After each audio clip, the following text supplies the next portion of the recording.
नमस्कार. मी रुपेश जाधव.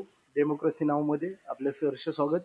आज आज आपण आलो आहोत पुणे महानगरपालिका प्रभाग क्रमांक 4 चे महाविकास आघाडी, राष्ट्रीय काँग्रेस पक्ष तसेच शिवसेना उद्धव बाळासाहेब ठाकरे अधिकृत उमेदवार बाळा उर्फ रमेश पराड.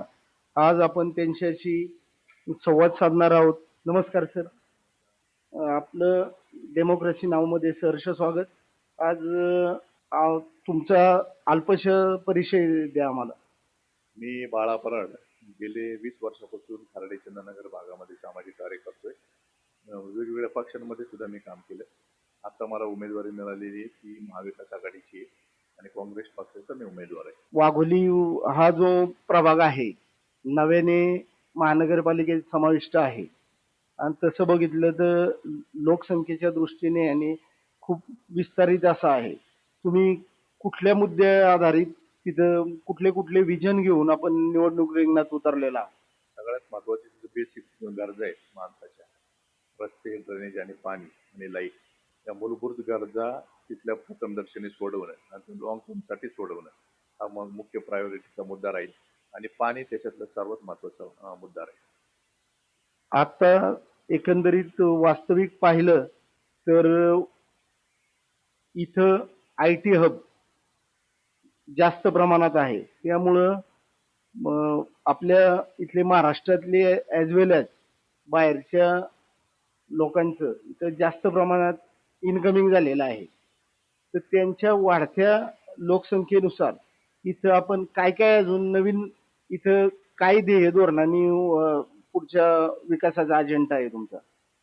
शहरीकरण तर वाढतंय, शहरीकरण पण थांबू शकत नाही. पुणे हे विकसित शहर म्हणून या ठिकाणी नावारूपाला येते आणि त्याच्यामध्ये खर्डी वाघोली जो प्रभाग आहे, या प्रभागामध्ये सर्वात जास्त IT कंपन्या आपल्या भागामध्ये आहेत आणि या IT कंपन्या ज्यावेळी येतात त्यावेळी वाहतूक कोंडीची समस्या येते.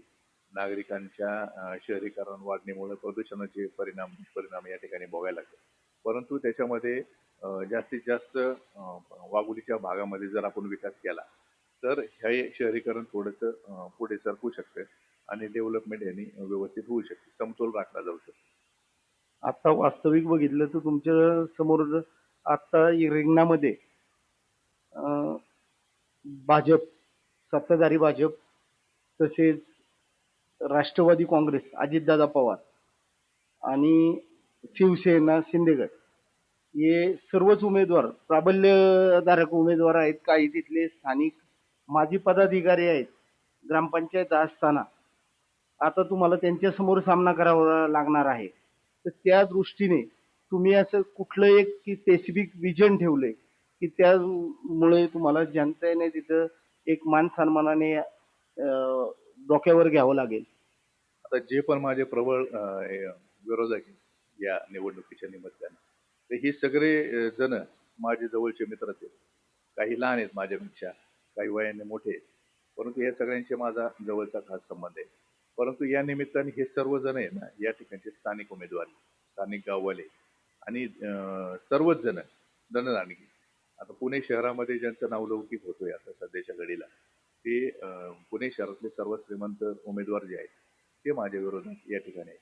ही लढाई पूर्णपणे धनशक्ती विरुद्ध जनशक्तीची आहे असं मला वाटतं आणि ह्या सर्वांच्या समोर आणि हे तिन्ही पक्ष सत्तेतले पक्ष, मी ज्या पक्षातून आज यांना उमेदवारीतून विरोध करतो तो सत्ताधारी पक्षाच्या बाहेरचा पक्ष आहे.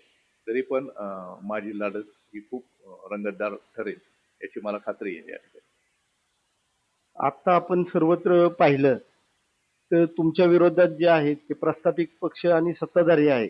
आता काही दिवसापूर्वीपासून आपण बघितलं वर्षापासून तर काँग्रेस पक्षाची जे वाटचाल आहे ती म्हणजे संपुष्टात येण्याच्या दृष्टीने चालू होती. परंतु राहुल गांधींचे काही जे आता दौरे झाले त्यामुळं एक नवसंजीवनी मिळालेली आहे पक्षाला. त्या माध्यमातून आता तुम्ही काय करू शकता की पक्षाच्या दृष्टीने वाढसाठी तसेच स्थानिक ह्याच्यासाठी तुम्हाला वरून कसा सपोर्ट मिळणार आहे? आता वरून सपोर्ट मिळण्यापेक्षा आहे ना की काँग्रेस पक्ष हा खूप जुना पक्ष आहे या भारत देशामधला सर्वात जुना राजकीय पक्ष काँग्रेसला मानता येईल. स्वातंत्र्यपूर्व काळापासून स्वातंत्र्यासाठी लढणारा हा पक्ष आहे आणि हा पक्ष कधी संपणार नाही. कारण हा काँग्रेस हा पक्ष नाही, ही विचारधारा आहे आणि विचारधारा कधी संपत नसते. पक्ष येतात, जातात, संपतात, इकडून तिकडे विलीन होतात, पण विचारधारा ही कधी संपत नसते. आता तुम्ही जे निवडणूक रिंगणात उभे आहात, आता एक म्हणजे कोणचा असा प्रमुख मुद्दा आहे की ज्यावर तुम्ही नंतर पहिल्यांदा पहिल्या टर्म मध्ये फोकस करून काम करणार आहात? गेली 25 वर्ष आमचा खराडी जो भाग आहे तो पुणे महानगरपालिकेमध्ये समाविष्ट झाला. अजूनही आमच्या भागात रस्ते, ड्रेनेज आणि पाणी हे सोडलं तर वेगळे प्रश्नच लोकांना माहीत नाही. पुणे महानगरपालिकेमध्ये गेल्यानंतर खूप मोठी मोठी अशी उद्यानं आपण करू शकतो. आपल्या मुलाबाळांना खेळण्यासाठी त्या ठिकाणी गार्डन्स करू शकतो, वाचनालय करू शकतो, अभ्यासिका करू शकतो, मोठी मोठी दवाखाने आपल्या भागामध्ये आणू शकतो. यासारख्या खूप अशा योजना आहेत की ज्या पुणे महानगरपालिकेच्या माध्यमातून 25 वर्षात आमच्या भागामध्ये व्हायला पाहिजे होत्या, परंतु त्या झाल्या नाही आणि ते करण्याचा प्रकर्षाने या ठिकाणी मी प्रयत्न करेन. सर्वसामान्य नागरिकांना मुख्य प्रवाहात आणून त्यांच्यासाठी काम करण्याची माझी धडपड कायम आहे. आता सध्या तरी पाहिलं तर इथं आपल्या प्रभाग क्रमांक 4 मध्ये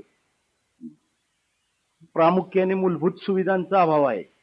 त्याचबरोबर जे वाहतूक कोंडी वारंवार तिथे तुम्ही प्रसार माध्यम किंवा स्थानिक लोकांचे मोठा प्रश्न निर्माण झालेला आहे तो म्हणजे वाहतूक कोंडी, पोल्युशन, ह्या सर्व गोष्टी.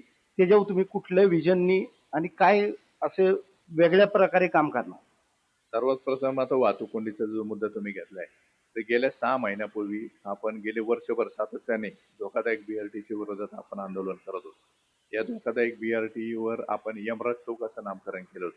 कारण ज्या BRT मध्ये दररोज ऍक्सिडेंट व्हायचे, असा एक दिवस जात नव्हता. गेले म्हणजे काही एक महिने जवळजवळ 25 ऍक्सिडेंट एका महिन्यात झाले होते. त्या ठिकाणी आपण यमराज चौक ही संकल्पना राबवून त्या ठिकाणी BRT काढण्यासाठी आपण प्रामाणिकपणे प्रयत्न केले. बऱ्याच लोकांनी केले. त्याच्यामध्ये मुख्य भूमिका आपली होती आणि त्याच्यासाठी आपल्याला बऱ्याच लोकांनी या ठिकाणी मदत सुद्धा केली आणि BRT निघाल्यामुळे आता तुम्ही जर बघितलं तर खराडीपर्यंतची वाहतूक कोंडी ही बऱ्याच प्रमाणात कमी झालेली आहे. धन्यवाद साहेब.